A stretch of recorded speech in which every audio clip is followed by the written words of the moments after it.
selayaknya nak jadi murid pun malu. Kerana orang ini tokoh gergasi lah dalam dunia ilmu. Tapi kau dianggap kita itu macam sahabat. Ya. Ada hal yang kita tanya dia, ada hal yang dia tanya kita. Ada hal yang seolah-olah dianggap kita lebih tahu daripada dia. Untuk memberikan rasa selesa kita, itu sikap dakwah.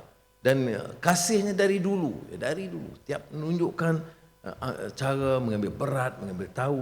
Apatah lagi kalau hidup saya, ya, Azizah ada anak-anak pasang surut dan juga keluar masuk penjara, dia itu seolah-olah tunggak yang sentiasa yang kita.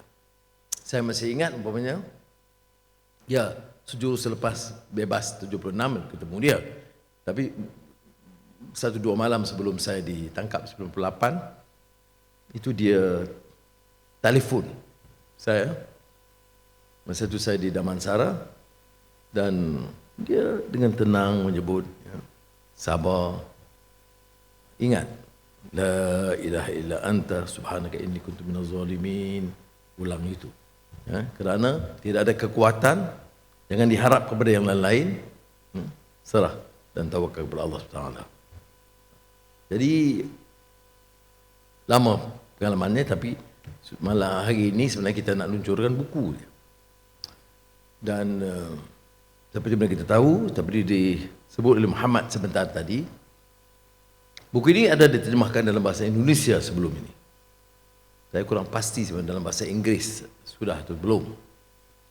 Tapi saya sempat tinjau terjemahan ini baik, tahniah Zaki dan pasukan penterjemah. Dan dia seperti mana yang dikupas, dia pertamanya menyebutkan tentang sejarah di Mesir, pendidikan, cabaran dan gerakan, dan dia tentu memuji Imam Hasan Al-Banna, pengasas gerakan Ikhwan. Tapi dalam kupasan beliau itu, beliau juga ada memberi beberapa teguran tentang beberapa sikap yang agak melampau, yang mengundang beliau akhirnya menulis tentang kegiatan melampau atau ghulu dalam kegiatan Islam.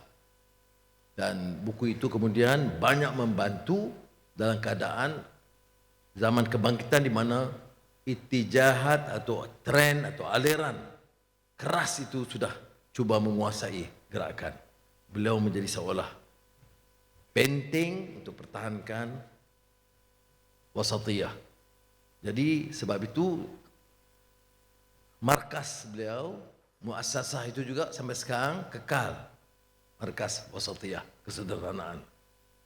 Saya percaya, saya pernah tanya dia kata kerana ini yang harus kita tekankan, dan ini Quranik kata dia, wasatiyah itu, ya, Quran dan hadis tentang wasat ini banyak. Ummatan wasata litakunu syuhada'a 'alan nas wa yakuna rasulu 'alaikum syahida, umpamanya.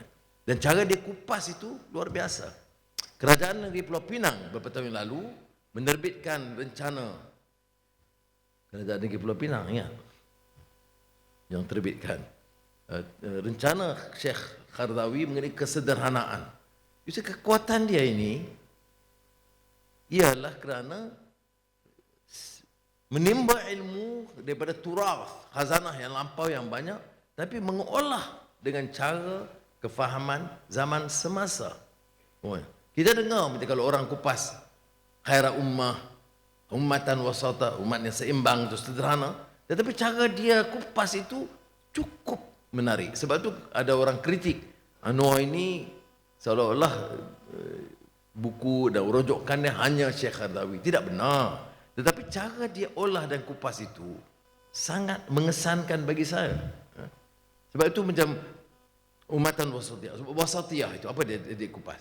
Kesederhanaan dalam pemikiran, kesederhanaan dalam tindakan, kesederhanaan dalam pemahaman. Jadi dia kupas kesederhanaan dalam kehidupan, kesederhanaan yang boleh mengatur sistem ekonomi dan sistem sosial. Jadi dia bawa kupasan itu selalunya luas daripada ruang lingkup yang terbatas. Dia kupas fiqh zakah. Fiqh zakah itu karya yang tebal. Sampai sekarang mungkin karya mengenai zakat yang terbaik di dunia. Belum ada kupasan zakat sedalam itu. Ya. Dalam pertarungan dikatakan kegalauan pemikiran, kekacauan pemikiran sekarang ialah semua bicara soal Melayu, semua bicara soal Islam, semua bicara soal sejarah Kedah dan Pulau Pinang, tapi tak semua yang baca dan menelaah. Itu problem dia sekarang.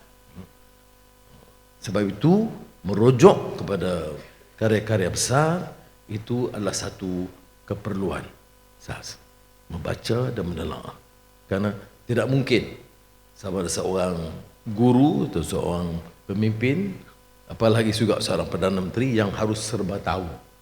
Jadi harus ada sikap untuk mendengar dan sentiasa membaca dan menggali khazanah ilmu yang ada di kalangan kita. Dan kita alhamdulillah di zaman ini dianugerah Allah Subhanahu Wa Taala seorang sang pencerah atau sang pelita umat. Saya bukan bias kerana kebetulan Syekh Qaradawi itu saya anggap sebagai guru, syekh dan sahabat. Tetapi tidak boleh disangkal, karyanya besar-besar. Ya, kupasannya mendalam. Bagi yang menguasai bahasa Arab, tahu kepetahan, ya, ucapannya itu boleh jadikan terus buku tanpa edit. Kekuatan bahasa itu luar biasa. Ini yang disebut oleh semua pakar-pakar bahasa.